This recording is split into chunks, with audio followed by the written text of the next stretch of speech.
Okay. Steve, can you help me with a question here? No. I'm not the answer.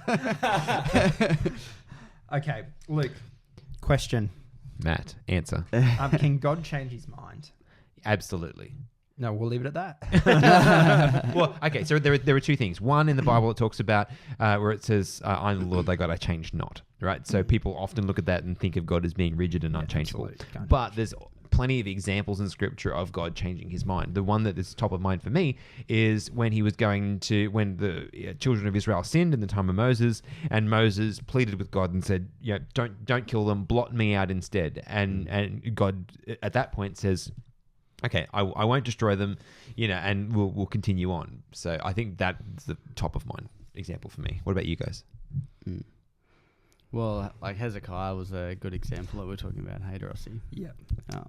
So do you want to run us a quick synopsis? The synopsis, I'm trying to remember the whole story, but essentially he was in bed dying. And who was the prophet who came to him at the time? I'm trying to remember. I think I can't remember the prophet who... I don't know. Anyway, so whoever the messenger was at the time, he saw him and pretty much said, no, you're going to die. And then he begged and pleaded with God to spare his life, and it was increased by another 15 years. 15 degrees. And the sun was also held back 15 degrees as a sign to say God was going to, keep his word. But that was a situation where God changed his mind and let the king live.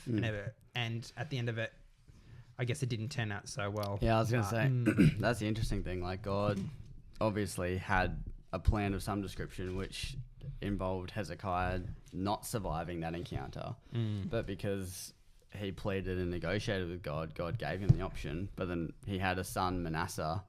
And did he also revert? Like, he stopped being... I don't know if he stopped. I think what happened was... Manasseh? Not Manasseh, Hezekiah. Oh, Hezekiah. So no, he didn't. So what happened was there was ambassadors from all these other countries. I'm probably butchering the story. God, and The he Hezekiah showed them tour. everything in the kingdom except for the temple of God. And he didn't speak to them about God. And that's what they'd all come from.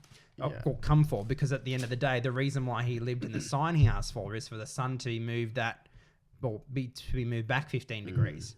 And obviously all these nations and wanted to know why has the sun, moved. Yeah, and they've all come to the, he didn't point them to God, yeah. And he showed them, look at what we've done here, and then didn't tell them about God at all. Yeah. They all showed them the temple. Yeah, and then Manasseh was like the worst king Israel ever had. Don't mean to fact check, he was 10 degrees, but yeah. 10 degrees, there you go. 15 years. See, there you go. So 15 years, his life was extended. 10 Yeah. degrees, the sun was moved back. There you go. I'm happy to be corrected for that. That's right. Yeah, and Hezekiah answered, it is an easy thing for the shadow to go down 10 degrees, but no, let the shadow go back 10 degrees. So Isaiah the prophet, Isaiah. Okay, there we go.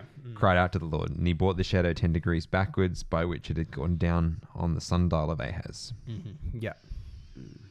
And then the very next thing, verse 12 onwards, is when the Babylonian envoys arrive. Yeah. There you go. There you go. Okay, so answer the question. Yes. Yes. Yeah. And we normally see it only in like a judgment. Well, like traditionally it's around judgment things when God said something's going to happen. But then in this example, we do see it happening for other reasons when people ask.